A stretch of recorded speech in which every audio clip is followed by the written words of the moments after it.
Hello everybody, I am back with my CZW Tournament of Death 9 review. I've been meaning to do it for a while. I finally have the time now, and I'll do it. But first things first, I want to talk about some things that Sean Carlton Zero had brought up about CZW because it actually relates to this review and what I want to talk about. Sean Carlton Zero actually sent me a message, and I want to bring it up in a public forum. He sent me a message with one of his videos attached saying, "Oh, please watch it if you have the time. I enjoy almost all your videos." I was going to watch it anyway. And if you're going to suck my dick over the internet, you don't say you enjoy almost all my videos, you say, I enjoy all your videos without question. So, wrong. You did it wrong. Remember in the future. And anybody who wants to send videos to me for me to promote them, that's how it's done. And there's a link to Sean Carlton Zero below. But I'm not going to give everyone that concession of saying almost all, because that's just ridiculous.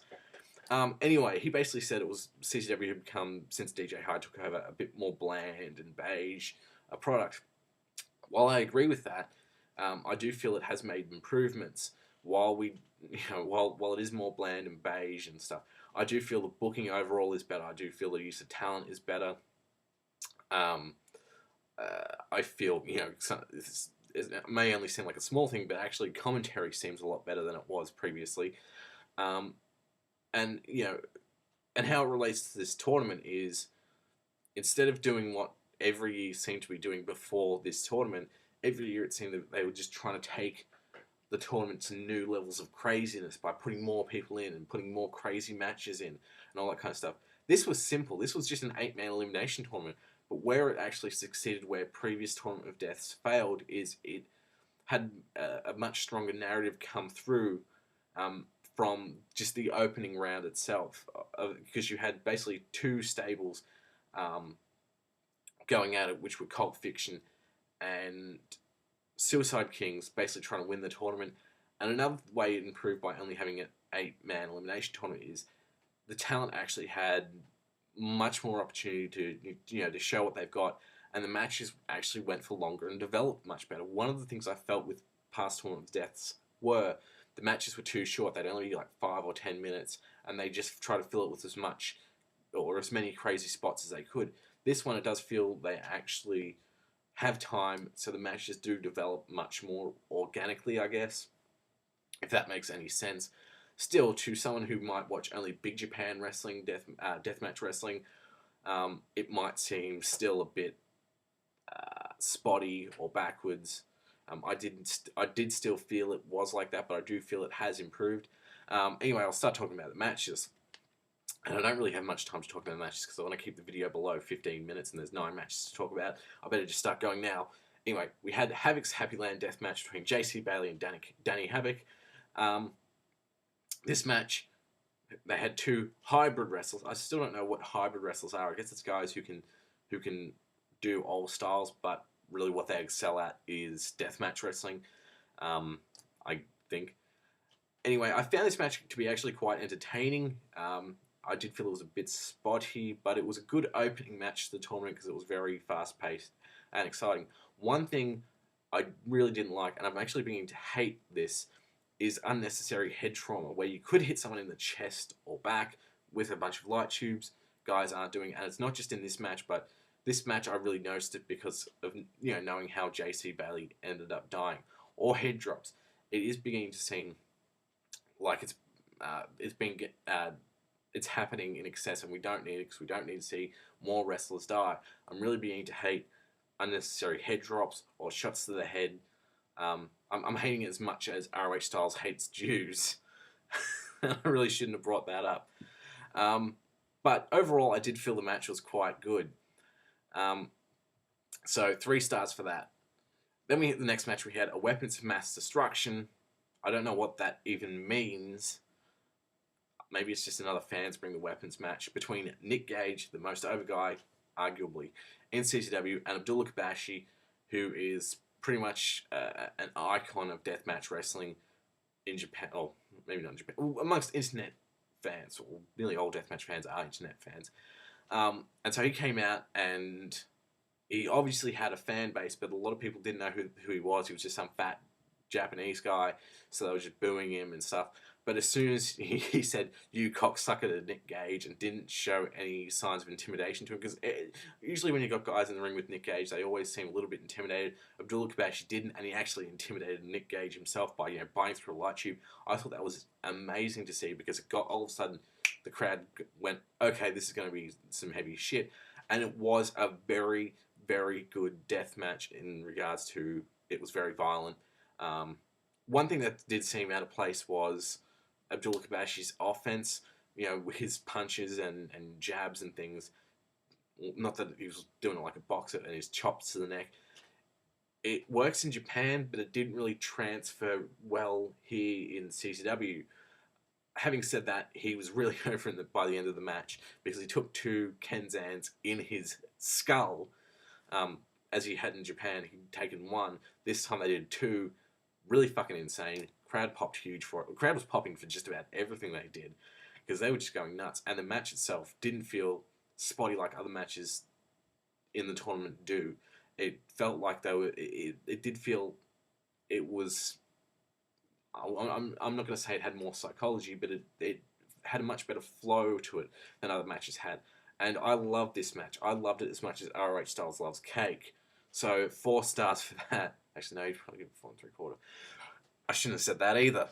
Next, we had a Thumbtack Kickpads and Panes of Glass match between Scotty, Vortex, and Dysfunction. Scotty Vortex, I always feel, every other time of the year, he kind of just, I don't really care about him. Tournament of Death, like for the past few Tournament of Deaths I've seen him in, I always feel this is something he excels at. And he did in this match. One thing I had a problem with in the Panes of Glass match, and I'll try to make my review of it quick, it seemed like nothing happened between them actually going through the Panes of Glass. So I guess you could say I felt it was spotty. Having said that, the actual spots they did when going through the glass were done quite well, I felt, and were very interesting. So 3 stars for that. Another 3-star match. And the last match of the first round was Devon replacing John Zandig versus Masada. I wasn't really interested in seeing this, because I did want to see Zandig versus Masada. Of course, Devon I think he's good, but I don't think he's quite on the level of John Zandig. Masada here did what he needed to do, and that was come across as a monster heel, because he beat the shit out of Devon and Devon got offense in, but some of it didn't feel like it was really going as far as it should have, because they were just like brawling in up the entranceway and on the commentary thing, and they broke a piece of wood, and it didn't really seem like much was happening other than just like crowd brawling, if you could call it that.